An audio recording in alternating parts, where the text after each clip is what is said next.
The second is on contradictions, and the third is on judgment.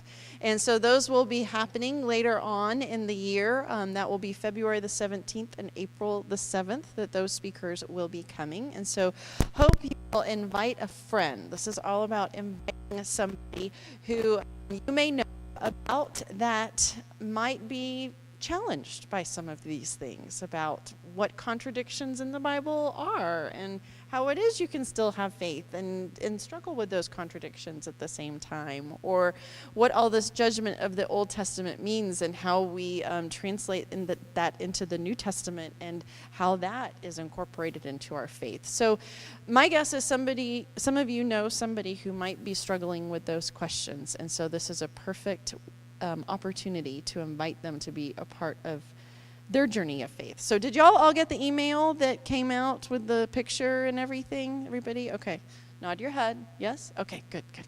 And if you didn't, please sign up on our email list, and you'll be sure to get that for the next go-round. If you have any suggestions of things that you would like to have spoken about at these series, please let myself or Sheila know. We love to listen and learn from you about what is intriguing and of interest, so please share that with us. And today we have Michelle Morris. So glad that she is here. Some of y'all may know her because she has actually spoken here at CUMC at various Sunday school classes.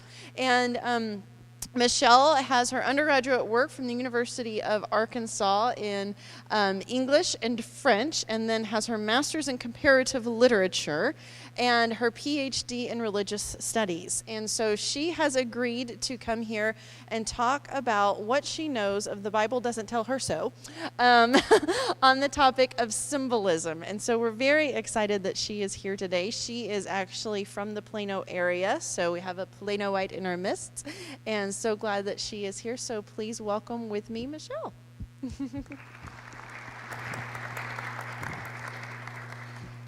Thank you, and thank you so much for the invitation to come here. I am very excited to be in front of you, and the Sunday school classes that I have taught for here have challenged me and been a great joy to be with. So, and if you need a Sunday school speaker at any point, just contact Alex and she will pass on my information to you. Okay, I wanted to, if you want to go to the next slide. I wanted to give you all a little bit of background on how I came to reading the Bible, because that will help you understand how I was drawn to this particular topic. I did not grow up in church. I was one of those unchurched folks out there in the world that we all hear so much about. So what I was subject to was the interpretations of the Bible that were popular around me, which in all honesty were pretty scary. I was routinely told that I was going to hell because I didn't go to church. I was just actually threatened. The Bible was used as a tool against me a lot of times. And when I was young, when I was about 13 years old, I went to a youth lock-in at a church, and they showed a literal representation of Revelation. And it was a film called A Thief in the Night. Some of you may have seen it. And it scared the pants off me. I could not imagine. First, personally, I was convinced that I was going to be one of the good people who was left behind, because this is all this sort of left behind theology that was out there.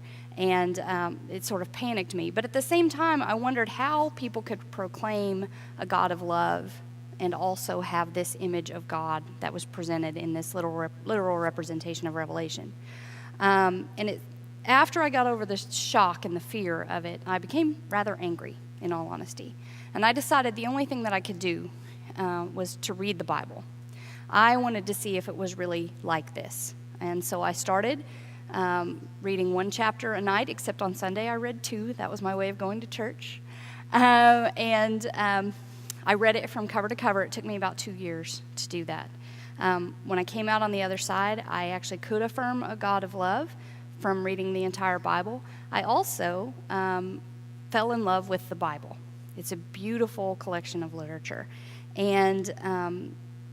But, however, I read that Bible not with eyes of faith when I began. I read the Bible with literary eyes. I tell people that I was born to be a literature major. I was writing poetry at the age of 7, and I totally understood symbolism. Like, It just completely made sense to me that people would use symbolism to talk about larger concepts. So that's how I approached the Bible, was with these sort of literary eyes that grew into eyes of faith. My first formal Bible study, you might say, happened in high school English class when we read Job, when we read Genesis, but we read them from a literary standpoint, not from a faith standpoint. So that was my first kind of formal exposure to how to study the Bible. So that's my background, but it makes me also think, yes, I read with eyes of faith, but we should also read with literary eyes. The Bible is literature, and so we need to keep that understanding in the forefront. Next slide.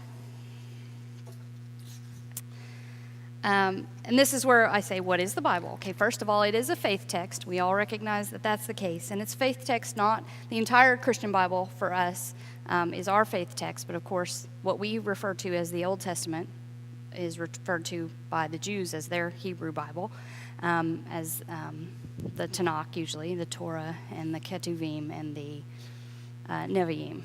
And then, I don't know if you know this, but the Quran uses a number of biblical stories in shaping their work of faith as well. So the three big religions really focus in on these stories, and they all use them. So it is a faith text for us. It does shape our faith. It shapes our beliefs. But it's also a work of literature. And in fact, it's not a work of literature. It's really a collection of literature. It's best to think of it maybe as a literary anthology, because it contains a number of different types of literature. It contains myths, both primordial and foundational. It contains poetry. It contains ancient historical works. It contains novellas. The Joseph story is one of the earliest novellas ever written. It contains gospels, the sharing of good news. It contains letters, treatises, and apocalypses, and a number of different other genres. And when you use different literary genres, you use different literary techniques. People don't write in a vacuum. They write, when they choose a style of literature, they're choosing to use techniques that are germane to that style of literature. It's not a style they're unfamiliar with. They know there are different techniques that they need to refer to.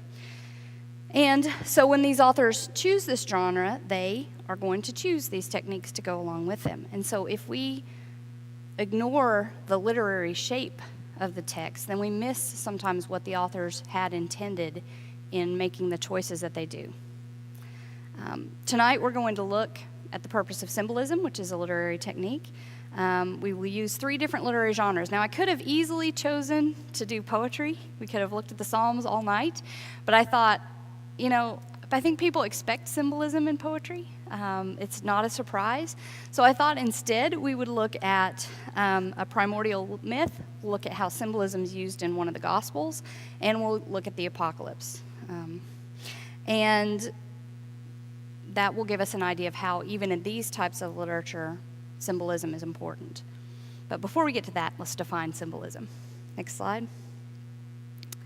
We're going to look at symbolism from three different perspectives. One from a religious studies perspective, then we'll look at it from a psychoanalytic perspective, and then we'll look at it from a literary perspective to give you an idea, because all of these are going to sort of shape our understanding of symbolism.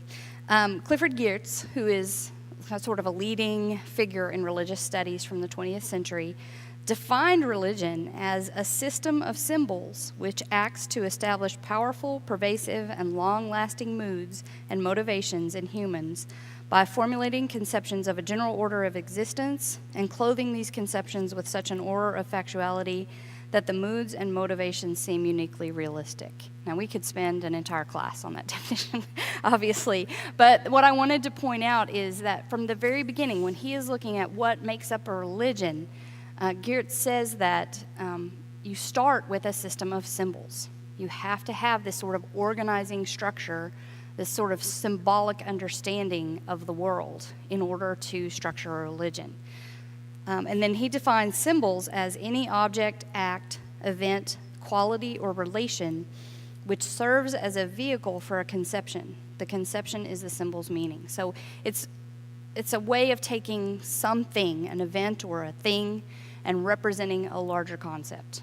It's a way for us to sort of grasp it, to give it sort of a concrete feel and representation. Also in religious studies, a man named E. Bullinger has 3 stages of symbol development. I'm going to run through these and I'll give you an example. 1 is that a metaphor is used to represent something else. 2, the one implies the other. And 3, the one completely substitutes for the other. Let's use the cross as an example for this.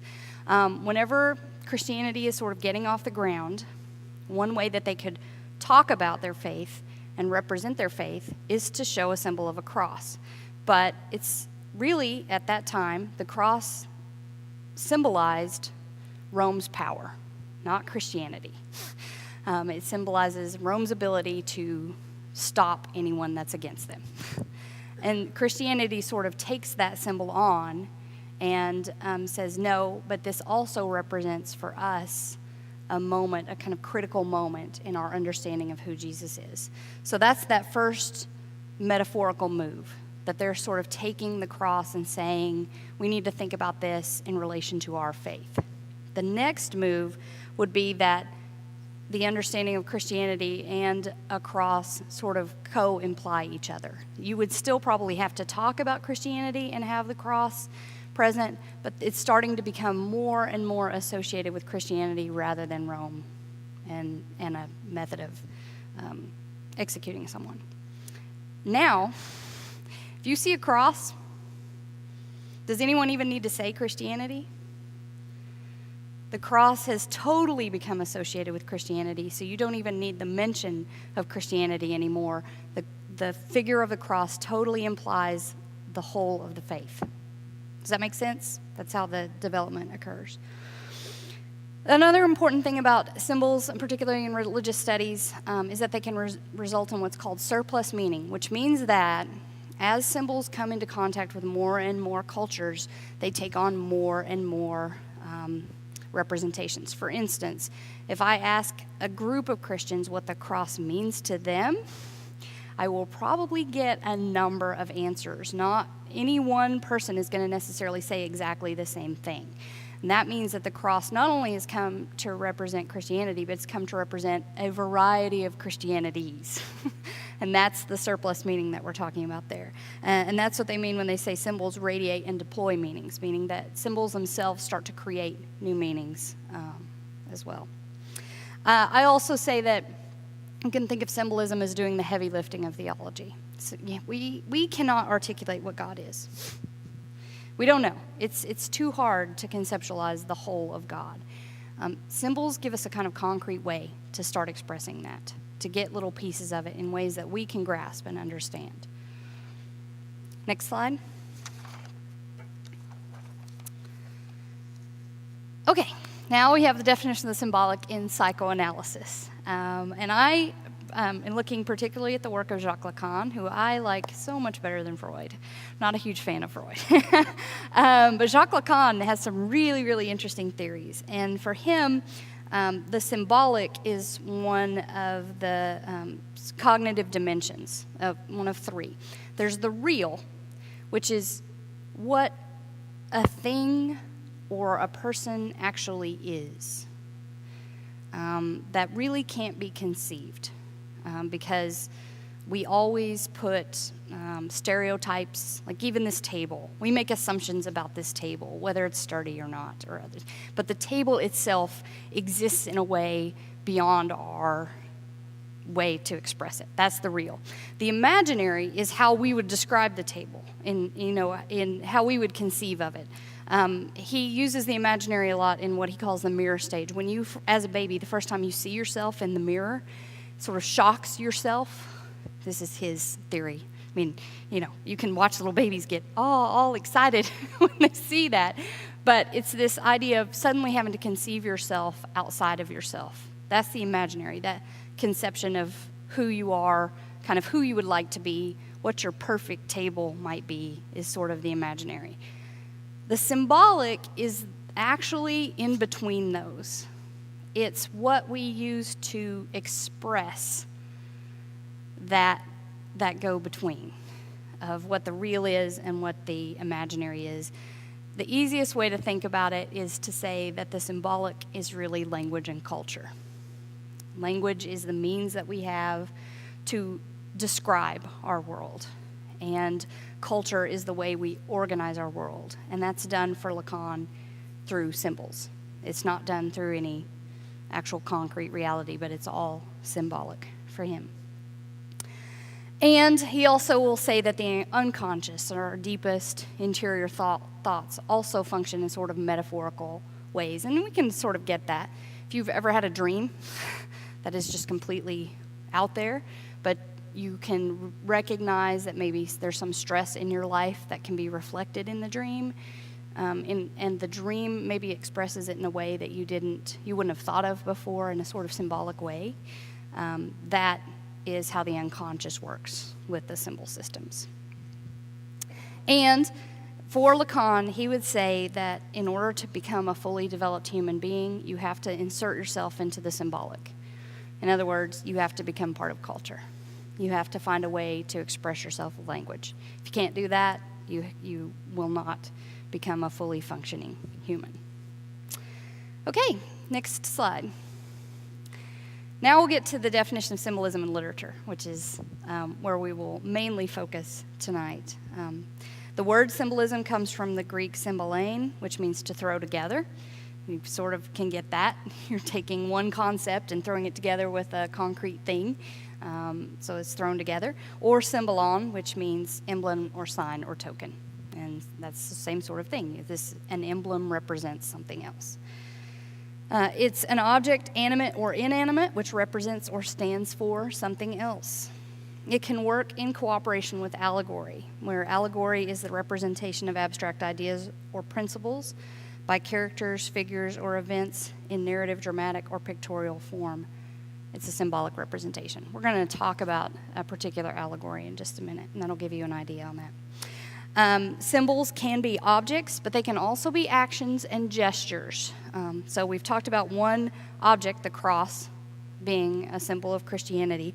But in the Bible, when Hosea marries Gomer and then divorces her and then remarries her, that is a symbolic action representing God's relationship with Israel as they understood it.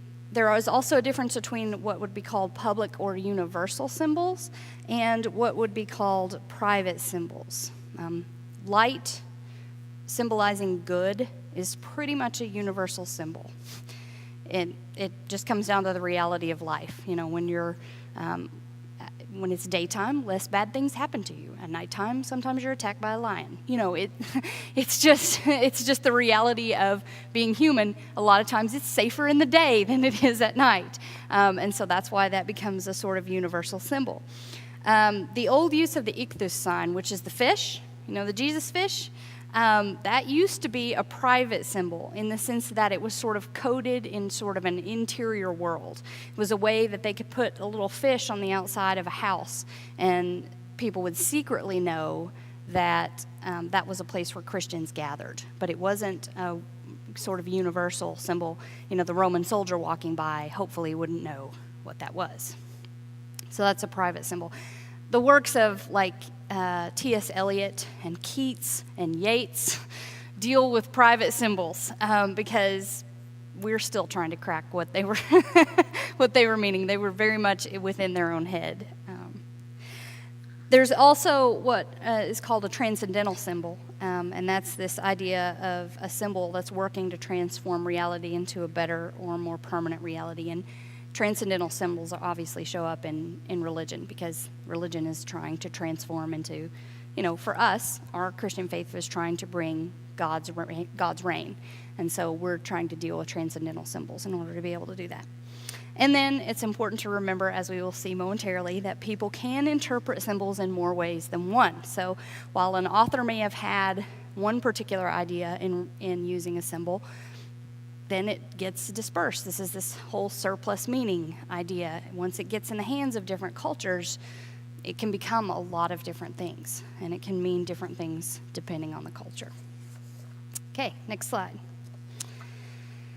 So we're going to start looking at this idea of primordial myth and how symbol and allegory are used in those. And I want to use two examples from literature before we go into the Bible. One is Pilgrim's Progress. Did anybody here have to read Pilgrim's Progress growing up? Okay, yes. All right. Okay, a few of you. Pilgrim's Progress is written by John Bunyan, and it's this main character named Christian who is being led by this guide named the Evangelist out of the city of destruction, and the goal is to get to the celestial city. And he comes across all kinds of different characters. He goes through Vanity Fair. He meets worldly wise men and goodwill. He goes through the Valley of Humility and passes the wall of salvation. He meets up with another traveler named Hopeful, and he almost drowns until he remembers Christ's love, and then he's saved, and eventually he does make it to the celestial city. That's an allegory.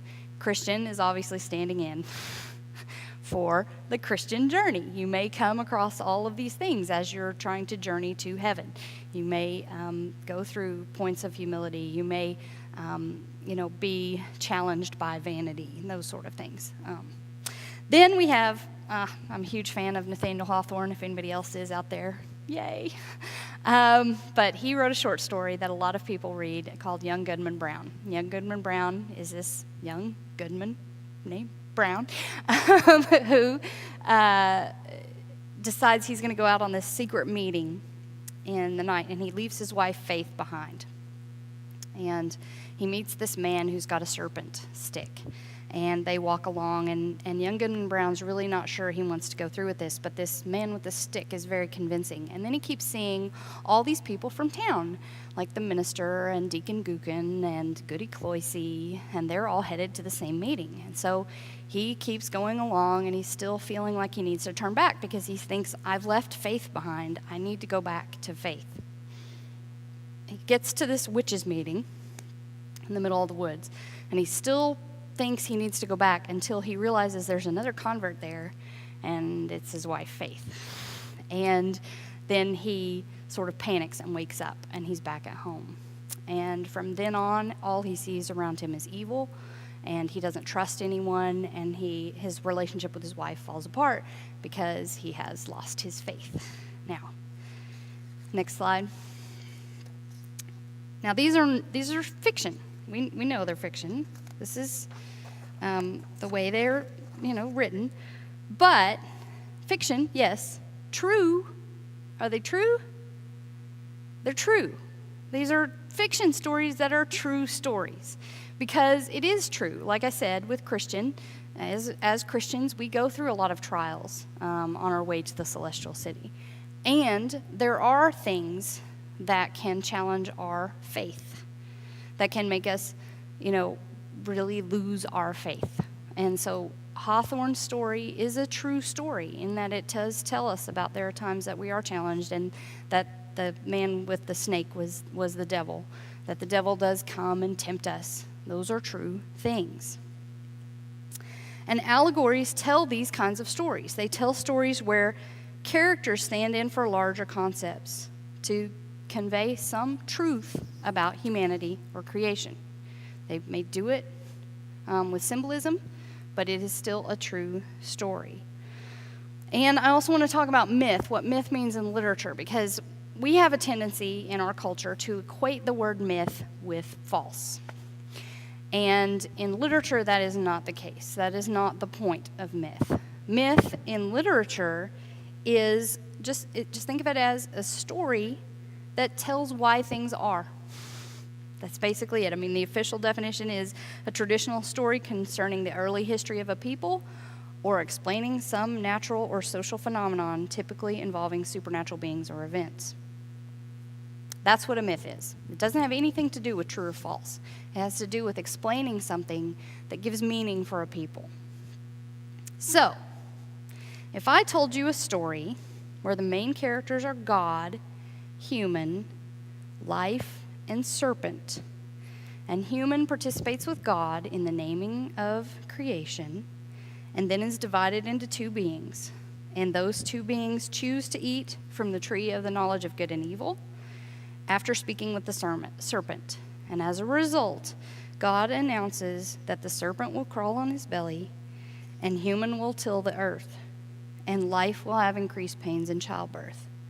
And human and life are going to have to leave the protection of the garden, so they will need animal skins for clothing. does it matter whether this story actually happened or not? It's a true story. It's a true story regardless, because humanity, for us, as we understand it, is in cooperation with God in creation. And we do make choices that tend to result in our separation from God. And snakes do crawl on their belly. And we do wear things over our skin. This is a true story. And it has explained things for us in a way that has meaning for us. It has given meaning to our faith and to our culture, and explains why things are the way they are. Next slide. I want to look more closely in this story at one particular symbol, and that's the serpent. Because we have this Adam, which means human, and Eve, which means life or living, story in Genesis 2 or 3. And if I asked you what the serpent represent, would you all agree that you would pretty much say Satan or evil or temptation? What would you say? Temptation? He would say he was a serpent. Okay, good. All right, so but typically we do say, if I give a really mean Genesis quiz to a lot of people to get them to read the story more closely, because we import so much theology onto that story without just reading what the text says. And so when I usually ask who or what does the serpent represent, I typically get Satan, evil, or temptation. But you're right, it doesn't ever say that. It says it's just a serpent. And that's why I say, where does the text tell you that? It doesn't. The text doesn't tell you that. It's our culture that has interpreted the serpent in that way. It's our faith tradition that has said, this is Satan. Satan doesn't show up in the Bible until Job. He's Ha-Satan, and that means, sorry for some of you, maybe, means the lawyer. It means the advocate. And in Job, that totally makes sense, because he's basically arguing a case in front of God about Job. Later, that figure comes to be more of a contrary being to God. And in Christian theology, as it starts to develop, even in Jewish theology before Christianity comes along, Satan has taken on this sort of evil main adversary to God. But it develops way later than Genesis 2 and 3 does. And that's something that we've imported later onto it.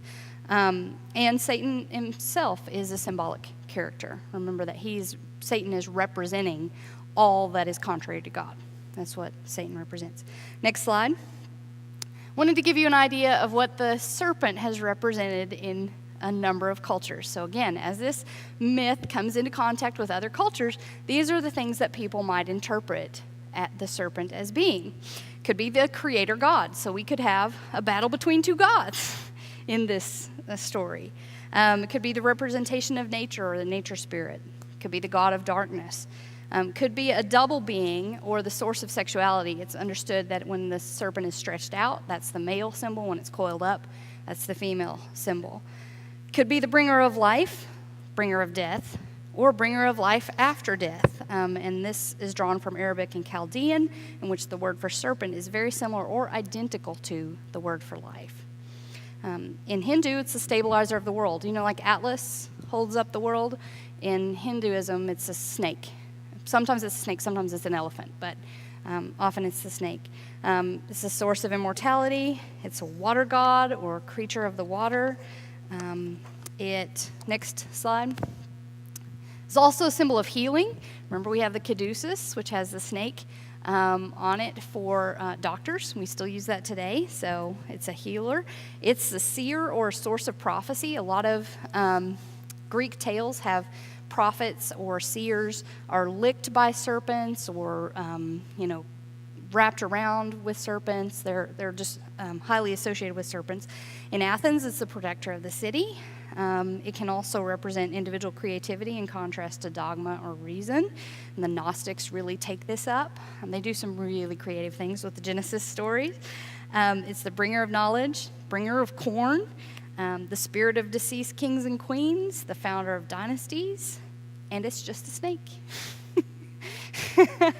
So it's interesting with all these different representations of the serpent, and there are more than this. I was reading in the Dictionary of Symbols, and the serpent is 14 pages of different symbols. How can we definitively say that across time and culture, the serpent in Genesis 3 is Satan or evil? It really is going to depend on who that story comes into contact with and what they already assume about serpents. Okay, next slide. All right, now we're going to look at symbolism in the Gospel of John because, with the Gospels, these are the stories of Jesus. How, why, what's the purpose of using symbolism in those stories? Well, Gospel of John kicks off with a kind of critical universal symbol, which is the symbol of the difference between light and darkness. I'm going to read this passage from John and just think about all the images of light in particular, and then where darkness might be represented as well. In him was life, and life was the light of all people. The light shines in the darkness, and the darkness did not overcome it. There was a man sent from God whose name was John. He came as a witness to testify to the light, so that all might believe through him. He himself was not the light, but he came to testify to the light.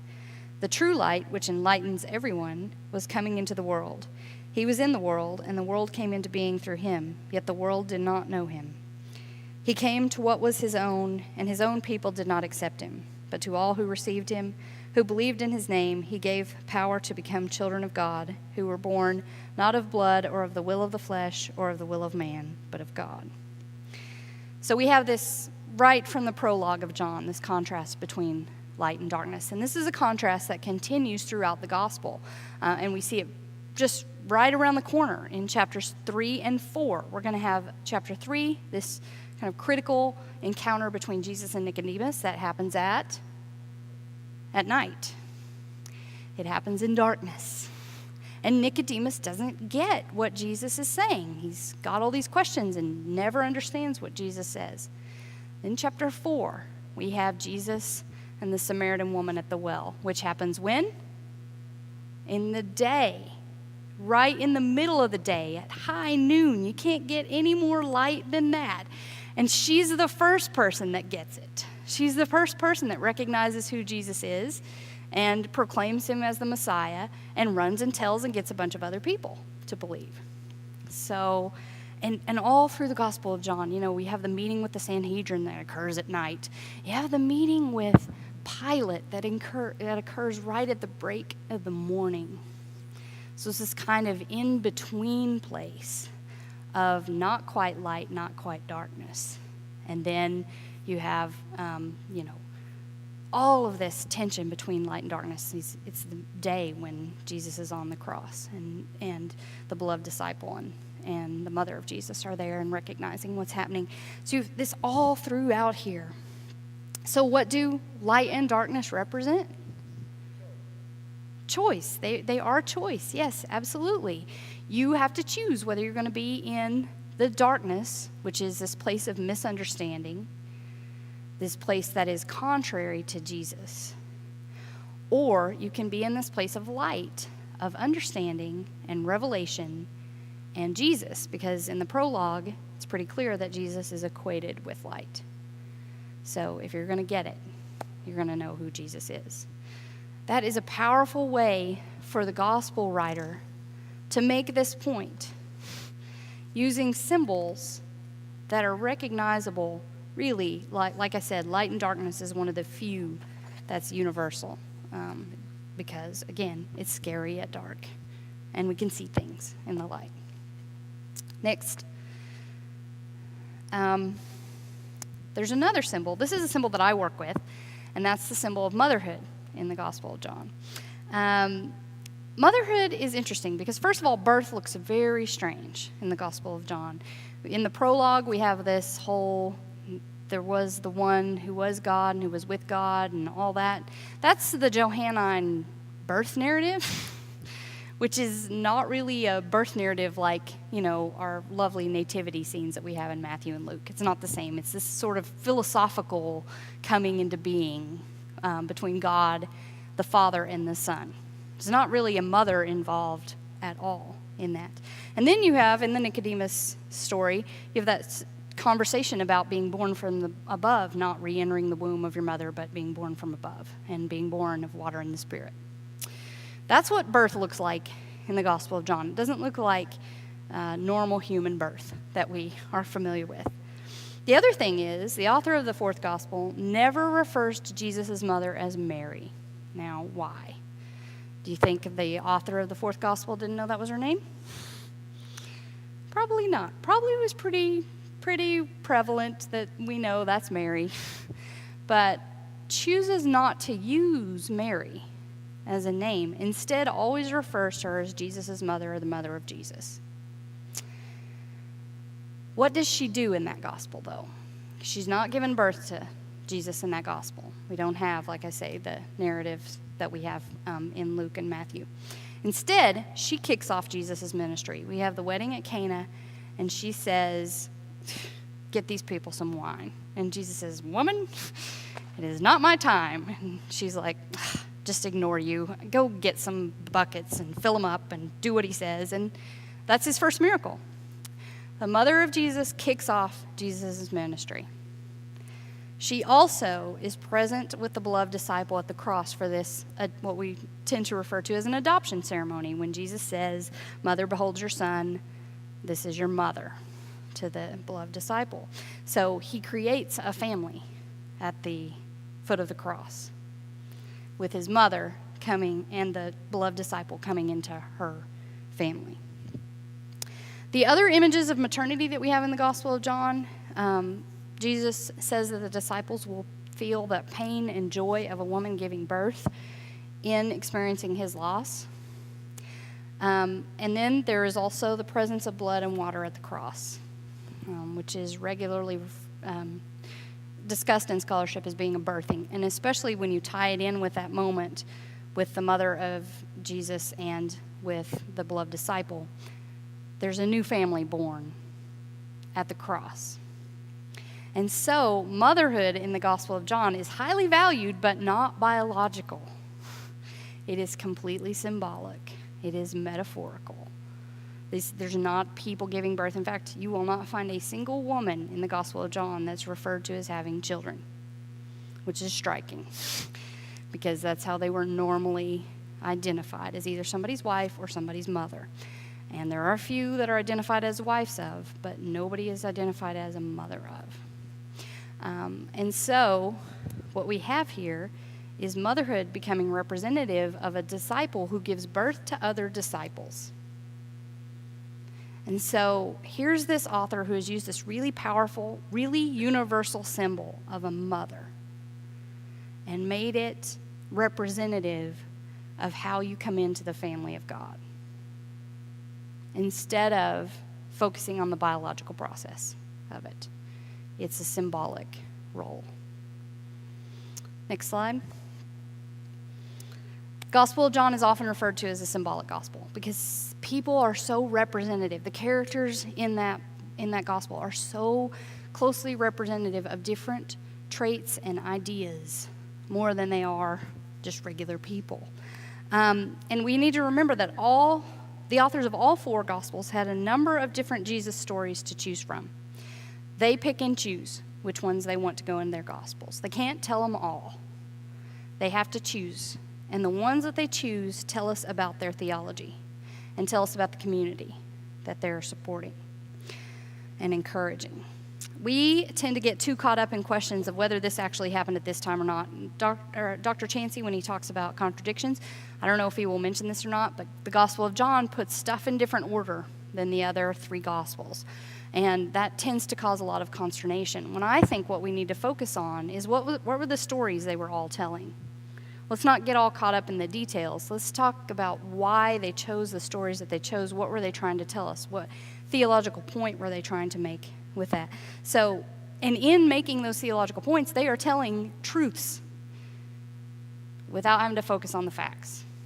Again, make a distinction between what is true and what is factual.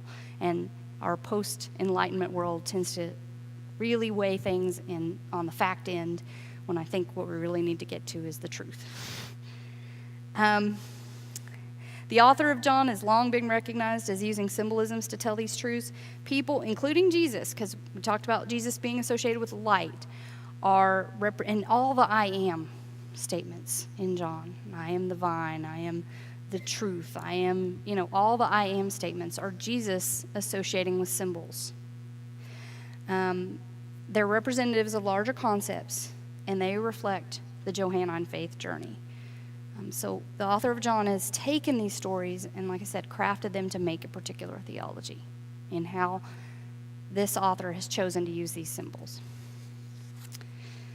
All right, last type of literature, the apocalypse, which I had to go there. I mean, gosh, you all heard my faith story. I got totally tangled up in a literal representation of Revelation. But please, when you ask me questions, don't ask me a bunch of questions on Revelation, because I have deliberately avoided it for a lot of reasons. But you do have to look at apocalypse, and I have studied what apocalypses are and what their purpose is, what their literary purpose is. It's a very popular style of literature around this end of the Second Temple period, whenever the Jews were under a lot of pressure from Rome. They were an occupied culture, and they're longing for a different world. And an apocalypse is basically the type of literature in which an old world is passing away into a new world, and this transition is going to be marked with violence. It's not going to be an easy transition. This is the style of literature, and there's a number of them. Esdras and part of the Maccabees have some apocalypse in them, and there's just a number of different ones that are out there at this time. And part of apocalypse is that they make use of visions.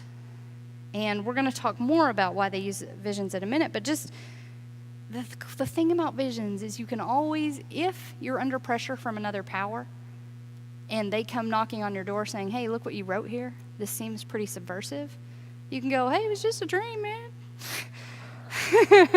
Don't get all stressed.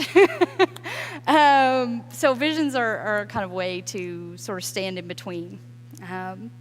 And another thing that's frequently used are beasts, this idea of using beasts. And beasts tend to stand in for other concepts or stand in for nations. So let's look at one particular beast in particular, which is the eagle. So next slide.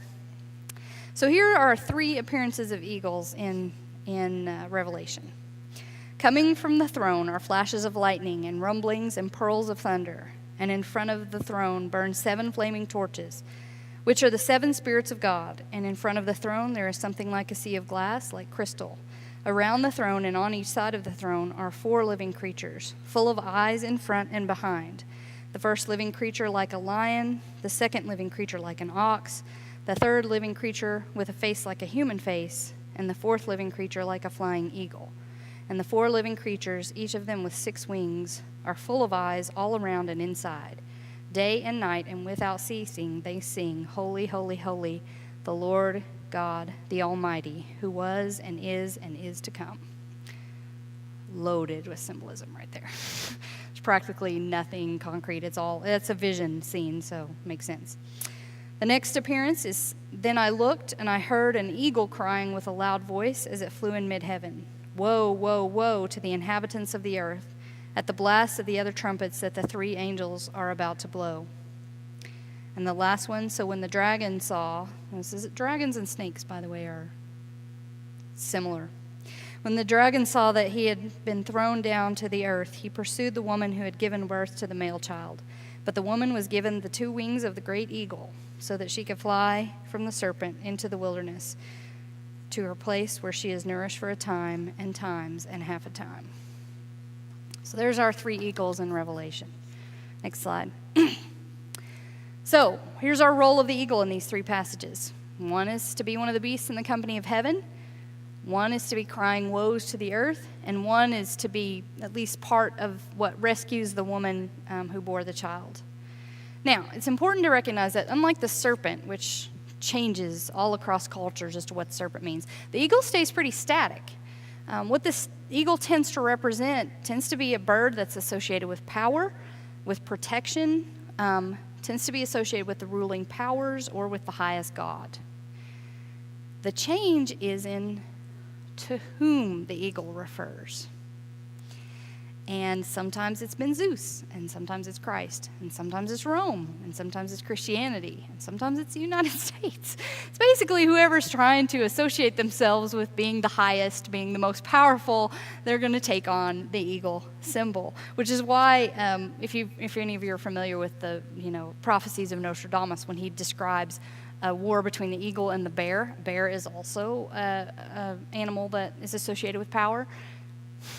People have always said, recently have said, well, that's clearly a war between the United States and Russia. Well, maybe. But you can pick just about any point of history. There's going to be somebody associated with an eagle and somebody associated with a bear. So it's actually a pretty vague description.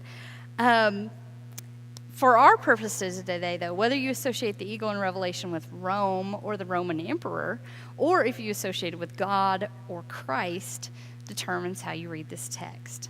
Next slide. Okay. There's an important concept to understand that's related to symbolism and particularly related to apocalyptic literature, and that's this idea of hidden transcripts. The concept of hidden transcripts was sort of articulated and fleshed out by a man named James C. Scott. And hidden transcripts are critiques of power by the oppressed that occur in a way that those in power either cannot see it or do not recognize it to be subversive. So it is a way to criticize those in power without being directly caught for it. And we know a number of these transcripts, and I wanted to share a couple of them. You all know London Bridge is falling down, falling down, falling down. London Bridge is falling down. My fair lady, take the kid and lock him up, lock him up, lock him up. Take the kid and lock him up, my fair lady. Bridges, particularly in Europe, used to be built with a child or adult sacrifice in them. And they thought that this was a rumor, and actually they've been x-raying bridges and found human remains in a little room inside. It was this idea that if you built the bridge that way, you would ensure its stability for years to come. So little kids singing this song is a highly subversive act, criticizing this whole concept. And whenever I was a kid, we used to do that. We'd drop our arms and lock somebody in the middle, and flop them around. And I didn't know we were participating in an ode to child sacrifice. I didn't know that. Another one is Ring Around the Rosie. Ring around the Rosie, pocket full of posies, ashes, ashes, we all fall down. Sung during the Black Plague. And so it was sort of this way of expressing in a sort of happy-go-lucky tune, we're all dying, and this has got to stop. We got to do something. It's a pocket full of posies where people carried flowers around to cover the smell of dead bodies, and so, yeah. So we see these kind of things around us all the time. Apocalypses rely on hidden transcripts because what are they doing? They're challenging the status quo. They're saying this old world has to go. And they need to circulate this message, but they also need to do it in a way that doesn't get everybody killed so that they can resist and ultimately turn over the status quo. So here we have this eagle, and it can be a hidden transcript because Rome would read this and say, oh, look at us, rescuing and being aligned with God, because Rome sees the eagle as themselves. So Rome can read it from that perspective. And if they come knocking on the author of Revelation's door and say, what's the deal here? He can say, look, you're part of the success. You're the last beast. Isn't that great? And then we can also have the followers of Jesus who read this and associate it with God, with Christ, and can say, no, this is the overturning. The eagle, we are the eagle now. Rome is not the eagle anymore. We are the eagle. And so we will be part, or the angels or the beasts aligned with God, the powers aligned with God, will overturn the dragon, which for them is Rome. So you see how you can have this symbol that's doing double duty here, and is allowing a whole culture to be subversive within a culture that has them in their grasp at the same time. So as a vision, Revelation can stand in this both and position that I talked about. They can always say, hey, it was just a dream. It can be a reflection of a reality that is not yet, but is coming. And it can be a call for revolution at the same time.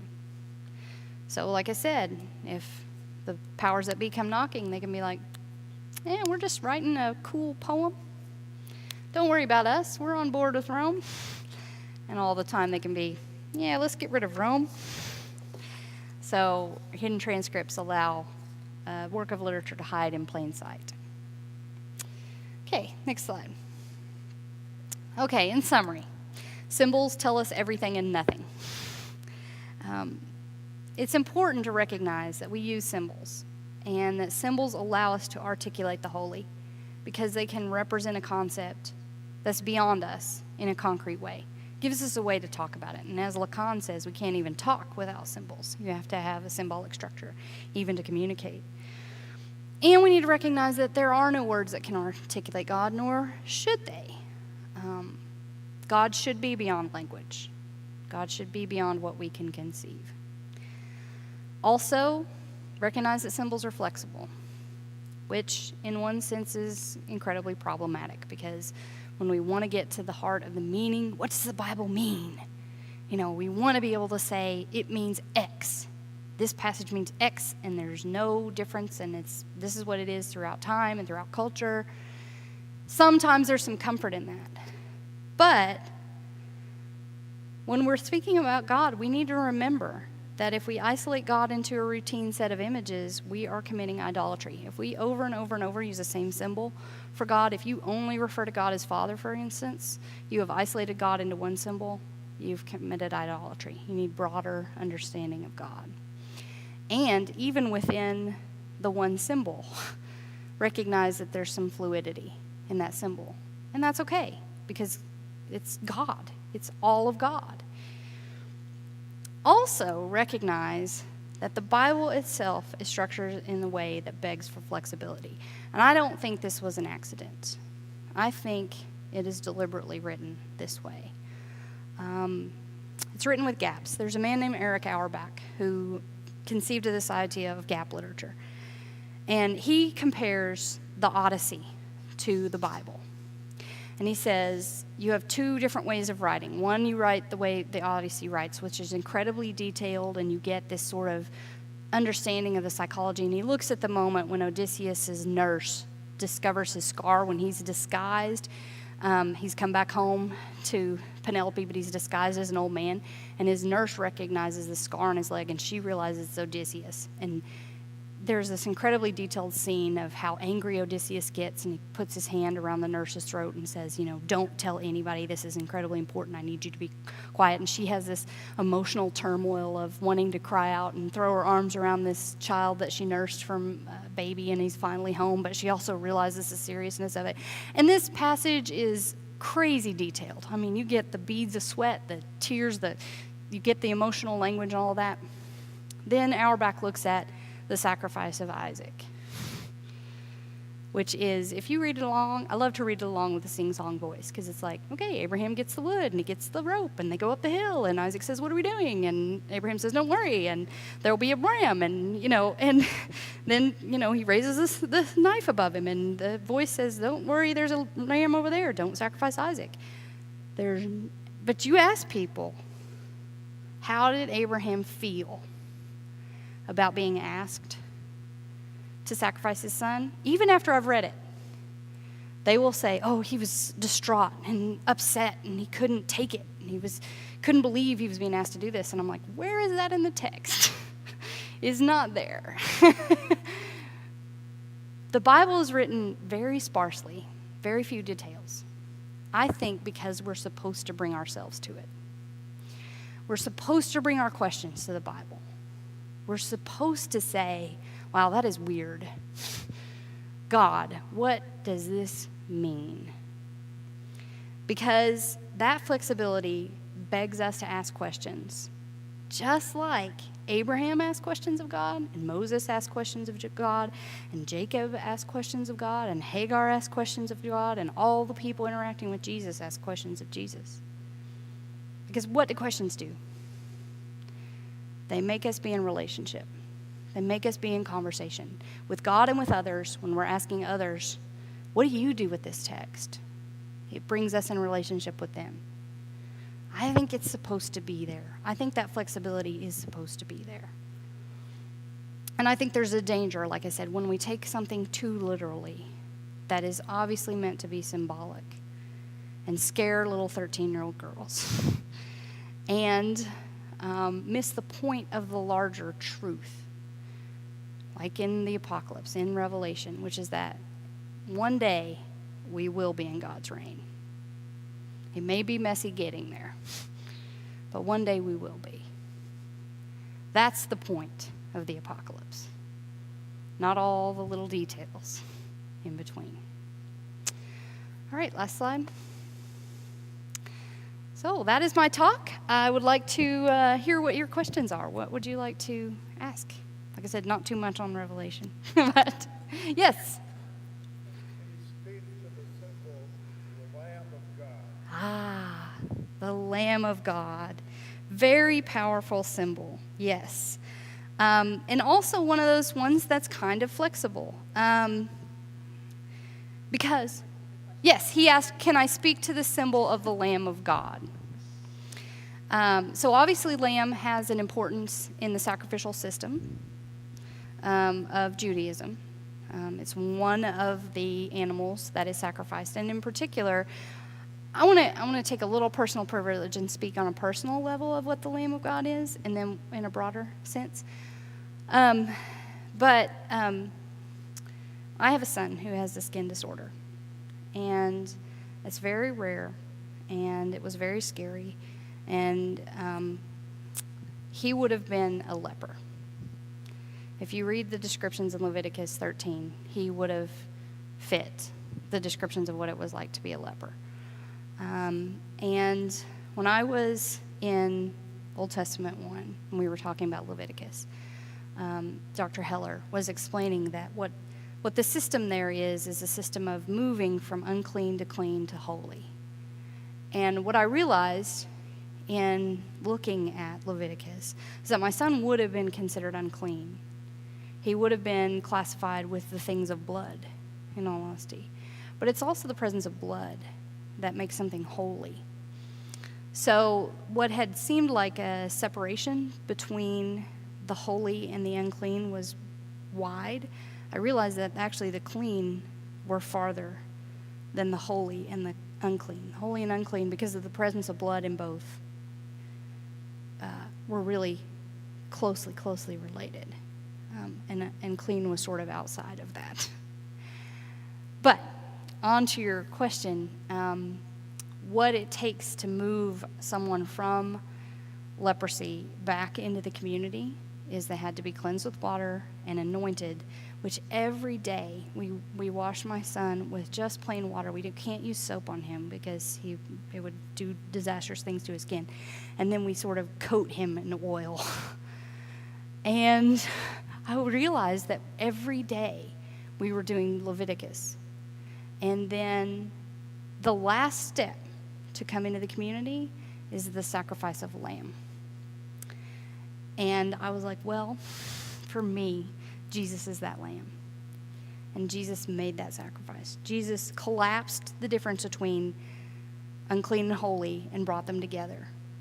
And so for me, personally, the lamb symbol is representative of Jesus and representative of the relationship and the work that Jesus does in order to bring us closer to God. And he does that for my son every day. This was really powerful. So complete side note there, why I love the lamb. But yes, a lamb is a sacrificial element, is also a purity, a representation of purity, because little lambs, I mean, come on. They're so cute and white and fluffy. They're also representative of purity. In the apocalypse, it becomes a much more sort of active, I guess you could say. We tend to have this idea of this sort of passive little baby lamb, but in the apocalypse, it's more of active. I don't know. Can anybody see what I'm saying? It's more of a figure that acts and moves and is less passive, I guess you would say. So I think even within the Bible, the lamb symbolizes different things at different points. And I think a lot of that may have to do with, by the time the apocalypse is written, the association of Jesus with a lamb has become tighter. And so the lamb in heaven, the lamb in the apocalypse, is more tightly associated with Jesus than obviously it would have been in the Hebrew Bible. And so it becomes this sort of redemptive figure, this figure that moves on the behalf of others instead of is taken by others. Does that make sense? Oh.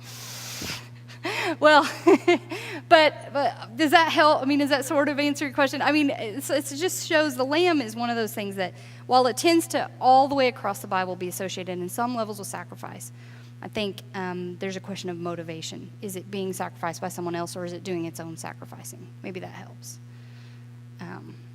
And so, yeah. What other questions are there? Yeah. I'm curious if you could take a little further your comment about kind of the universality of symbols, especially with respect to time, right? So over the years, over the generations. Right. The eagle, maybe that's been consistent for a long time. You mentioned a lot of different examples of the serpent, meaning different things. And I'm kind of thinking about it in the context of, thinking of the Bible being written in the context of the historical recipients at the time it was written. Right. And so, I think that there's certainly a great importance to know at that time what that symbology meant. But your thoughts about how that kind of moves with time. Can you talk about that a little bit? Yeah, I mean, I think this, in Michelle. general, goes to that point of, I think that the Bible is written with an inherent flexibility. Michelle, can you repeat Yes, the question? I'm sorry. No, that's okay. He can't wants hear to talk about this, a little bit about the universality of symbols, but also recognizing at the time they were written in a particular historical context and had a particular meaning. And then as time has progressed, they may have changed. And sort of my concept of that. Now, I do want to say that one of the great things about being a biblical scholar is a lot of what we do is try to crack that initial code. What did this culture think in that particular time? And going back to the serpent, one of the things that we look at is what were the cultures around writing about serpents at the particular time.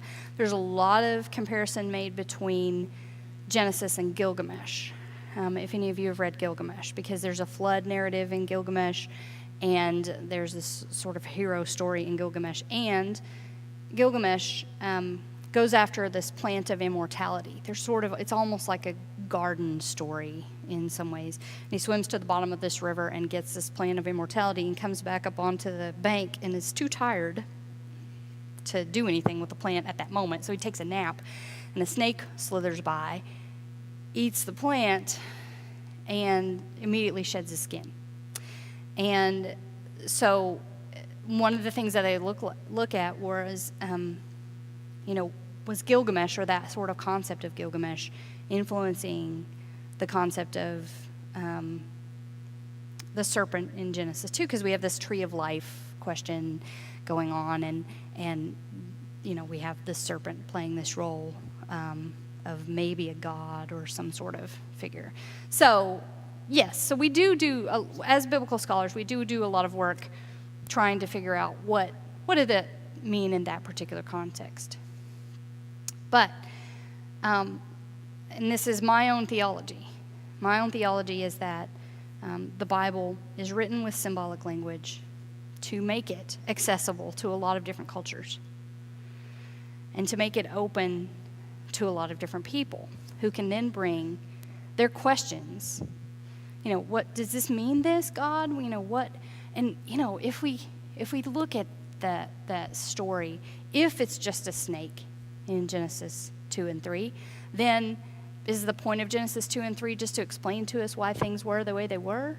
Is that what we're supposed to get out of that story? Or if we're taking a sort of Gnostic view, that this was the bringer of creativity, then does that sort of turn this story on its head? Who are the good guys and who are the bad guys in this story becomes a little bit more difficult to determine, I guess you could say.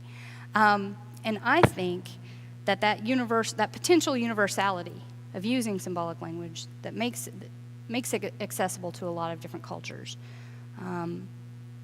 makes our faith accessible to a lot of different cultures, and, like I said, begs us to bring our questions to each other and to God. And I think it's the relationship and the conversation that is supposed to be generated by the Bible. And so, does that sort of help? Okay. Yeah. Do you want me to hear? Yeah. That's okay. Is this on? Yeah.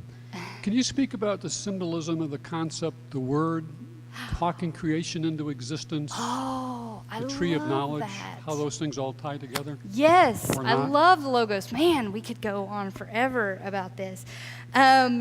Yes. Okay, first of all, we have the word in the opening of John. The word was God, and the word was with God, and all that. And that's where this sort of logos idea from the Greek perspective really comes alive in the New Testament. But you're right, the concept is much earlier than that. Part of it is in the wisdom tradition, because wisdom and word become parallel concepts, not just in Greek philosophy, but in a lot of philosophies. This idea that word and wisdom are sort of equated, and especially with logos has a sort of wisdom connotation to it. So you tie in this logos idea, the word, with wisdom, which is in Greek is Sophia, and in the Proverbs is a female figure that marches through town trying to get people where they need to be. And then back it up even further, and you have this God speaking creation into existence. In Genesis 1, God says, "Let there be light," and there was light. God says over and over and over and over, and then God says it was good. So there's this concept. So the logos idea, the word idea, and the wisdom idea all get tied in together. And from a Christian theological perspective, there's one of your elements of the Trinity, is the word. When I was doing my credo, all of us that go to SMU for our Master of Divinity write a credo, which is our basic statement on the Christian faith. And you have to decide how you're going to name God. Man, why did they do this to us? And to speak of the Trinity, I chose name, word, and breath. Instead of Father, Son, and Holy Spirit, I chose name, word, and breath. Because for me, they were all present from the very beginning because of that Genesis story. And so word can be associated with this sort of second person of the Trinity of Jesus. But they are all interrelated. If you want to read a really good book on it, Suzanne Johnson's She Who Is actually does a very thorough look at word, wisdom, and how those are all tied together and how they inform our theology. But yes, they are closely related. Do you want me to speak more detailed on how? Okay, yeah.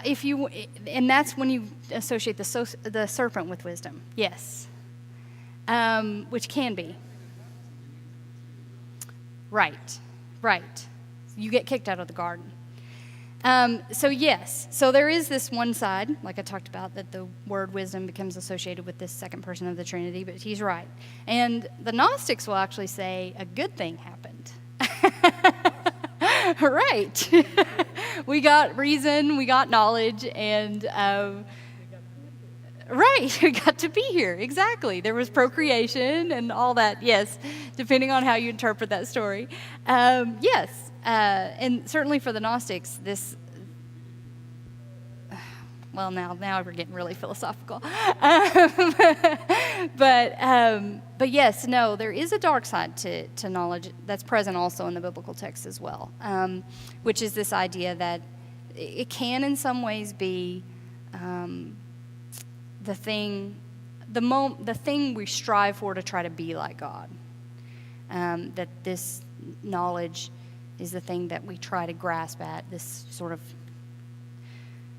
we're trying to be like God when we're trying to get too much knowledge kind of thing. So yes, it does have a dark side to it as well. So yeah, I don't like that.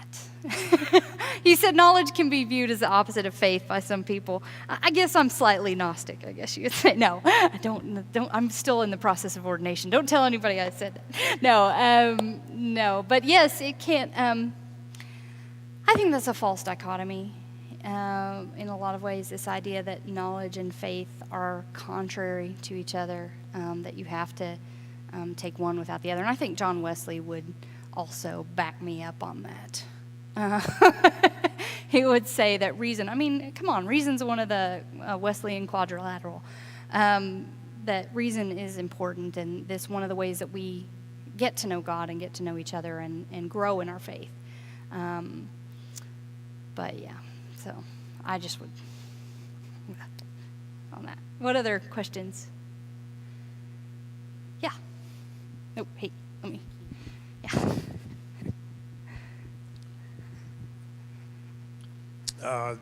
This I'm going to try to ask this in a good way because let me see if I can say it. Do theology students recognize a problem with the doctrine of vicarious atonement? In other words, that Jesus had to die to save the world from its sins. Yes. I don't buy that theology at all.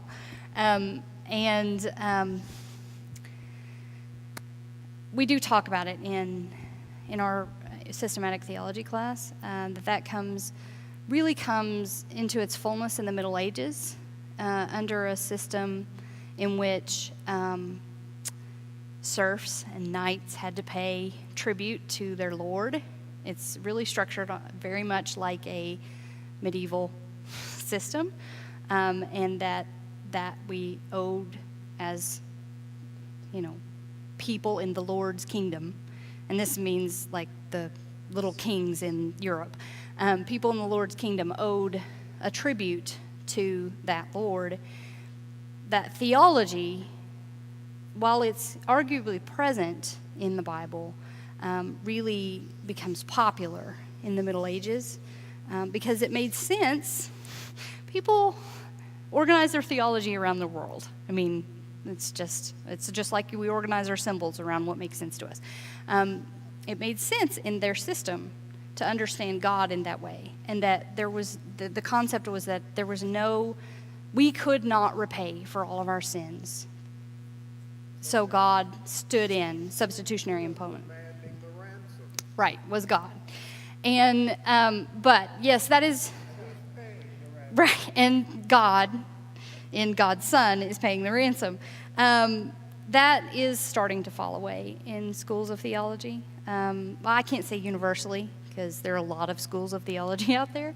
But I will say that a really powerful critique of that theology has come from womanist theologians. Womanist theologians are black women theologians, and because they get sacrificed and they get held in positions of oppression because of that theology, because it perpetuates this idea that we all have to hang on the cross, so to speak.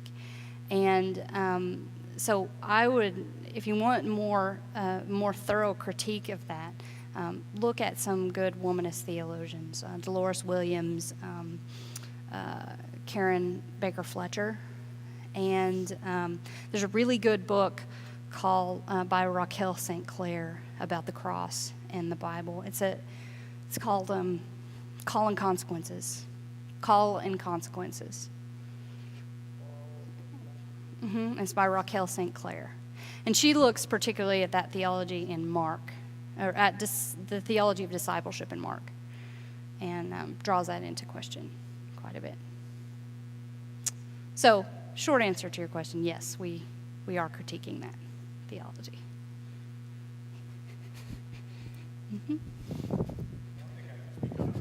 Well, I think are you still recording?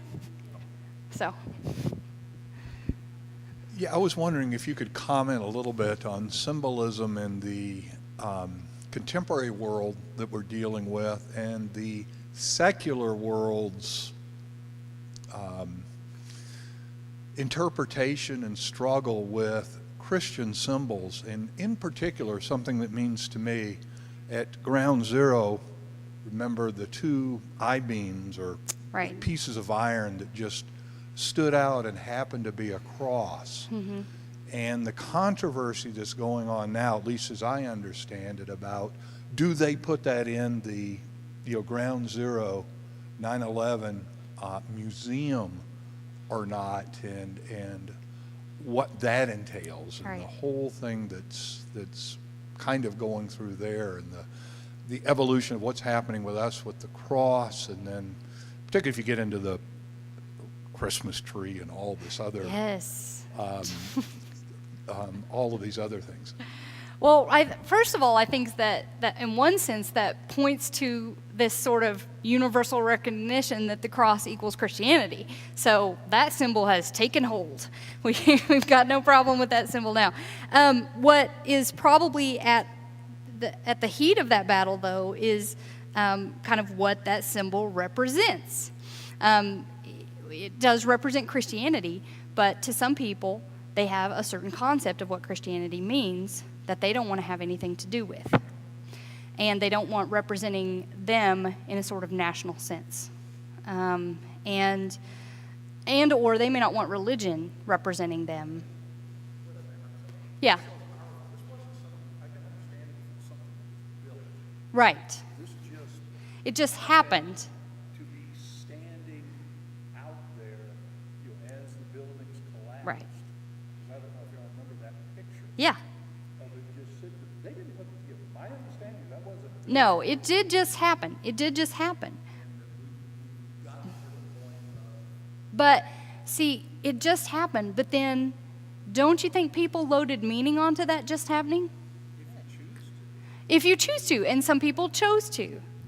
And I think the people for whom that had meaning, that then want that in the 9/11 museum, they didn't just, wow, what a powerful random couple of beams.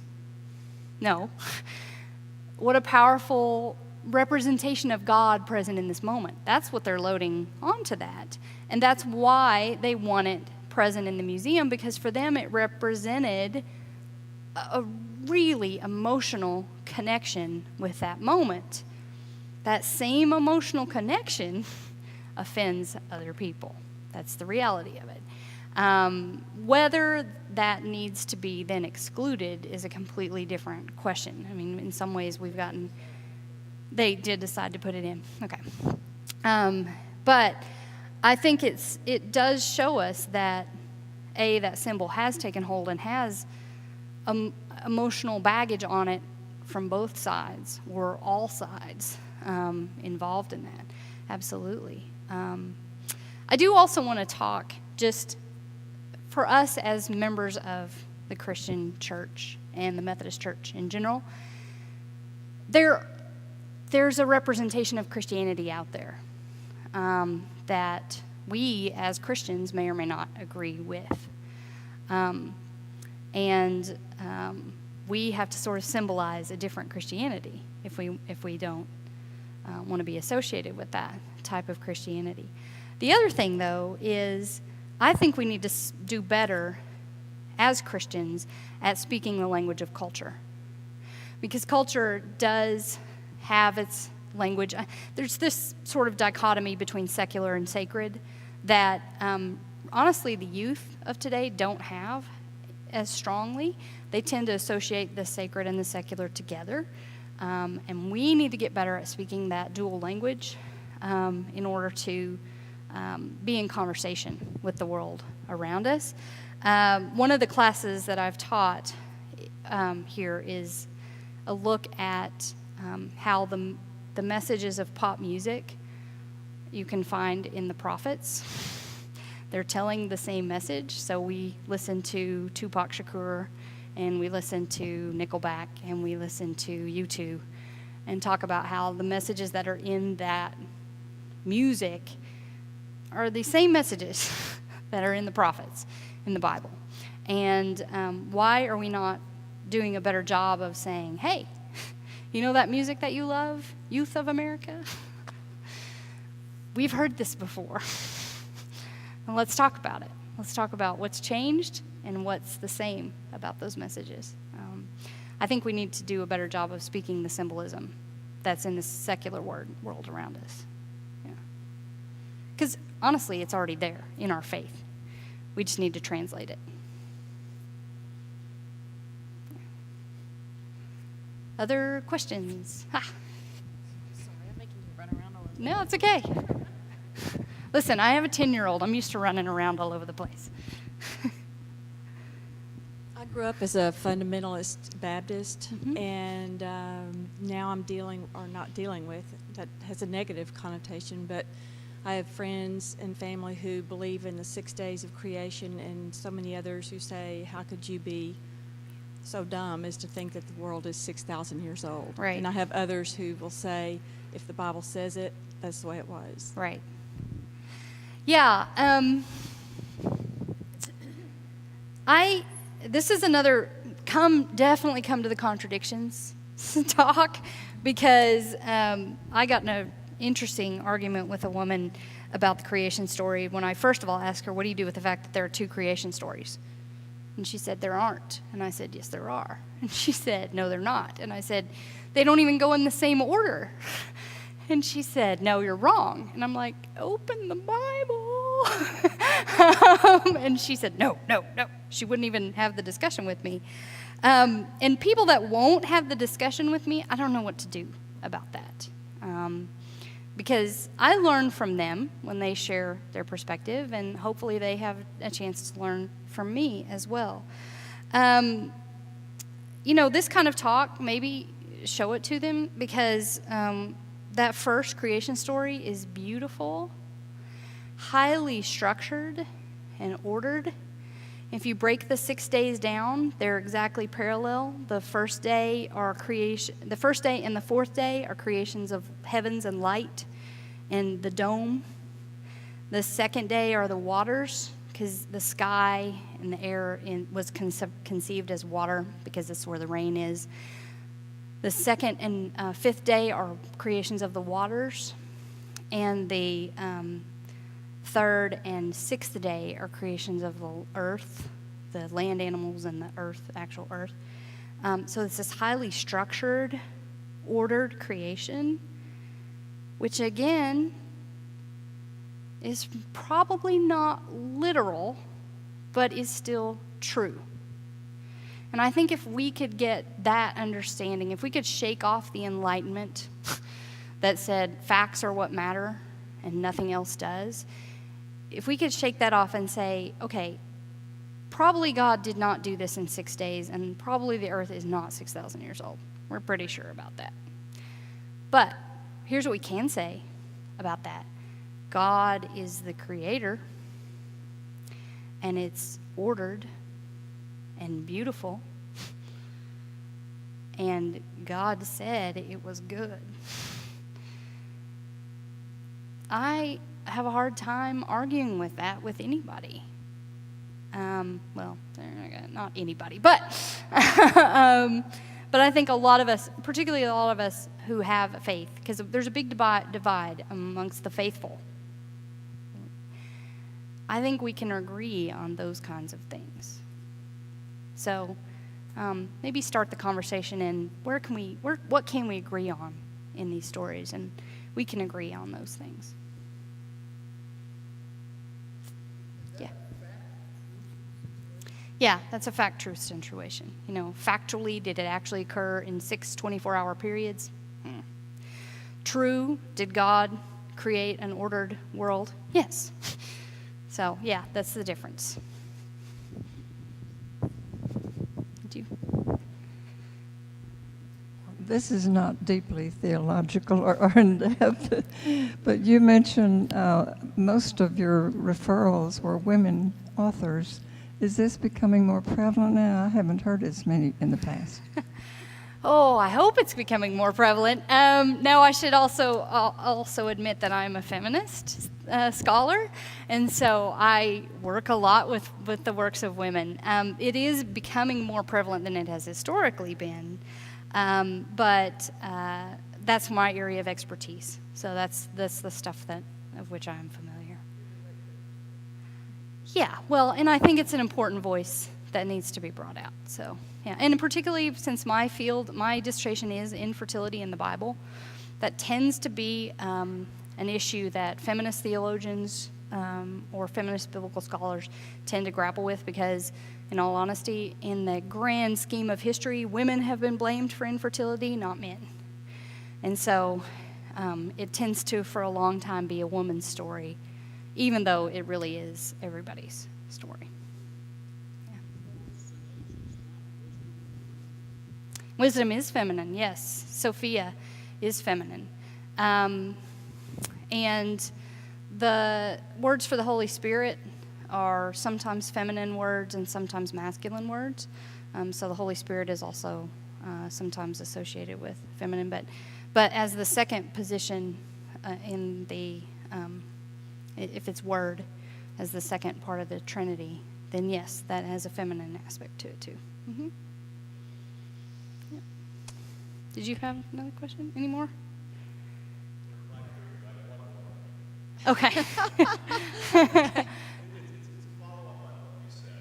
Yeah. About the needing perhaps to have a separate symbology, I guess. I think you were making a comment about Christianity, and I'll say perhaps to non-Christians. Mm-hmm. I mean, we have a symbol that there's one Christianity to non-Christians. Right. I think that's what I heard you saying. And perhaps there needs to be a separation or, perhaps letting people know that all Christianity is not homogeneous. Right. And that really, I thought a lot about that. Can you go into that a little further? Yeah, I do think that there's a Christianity that's portrayed in our media as sort of, this is all Christianity, and there's not a lot of, there are contrary voices to it, but they don't tend to get a lot of press, unfortunately. Here's what I do personally. I actually don't wear a cross very often. I do sometimes, but I'm more often going to wear, I have a necklace that's a flame, and I have a necklace that's a sparrow. And I personally take on different symbology for Christianity because I want to open a conversation. I get asked about those necklaces a lot. People look at them and say, what are you wearing a bird? And then I'll say, because this passage from Matthew, your Father knows where each sparrow falls. And so that's, I think, one way. But I think another way is just we could be better public theologians. We could be better representatives of the kind of Christianity that we want. Methodists, one of the things I love about Methodists, one of the reasons I am a Methodist is that you guys did not attack me when I was a kid and didn't go to church. Methodists tended to, invite me to church but not condemn me when I didn't come. And Methodists also let me take communion. I was sure I was going to get struck down with lightning. And so I love that about us, that we're sort of quietly accepting. Yes. The problem with that is then nobody knows we're here. So I think we need to do a better job of being public about our faith without being necessarily pushy about it. So have to strike that balance. Okay, I guess since it is 5:30. Well, we are glad you are Methodist. So let me say that. You are phenomenal, and thank you so much. Thanks. This was wonderful. Thanks. Thank you. Thank you all. This is the first time I've met Michelle, and just such a joy, and so glad to know you and to hear you, and just what wonderful thoughts. And I have been in conversation with some of you about how important it is for us to be better public theologians, and you're a fabulous representation of that. So thank you so much. Thanks. We will have this on our website, hopefully in the next week, right, Ben? Yeah, awesome. And we've been recording this, and all of our library for the different kind of class is available on the cumc.com/different. So if you have a friend that you want to start a conversation with, it's a great way to do it, to send them that post and say, let's find the common ground, and get that conversation going. So thank you for your inspiration today. Sure. And we will see you all February the 17th. All right? Take care, and thanks again for being here.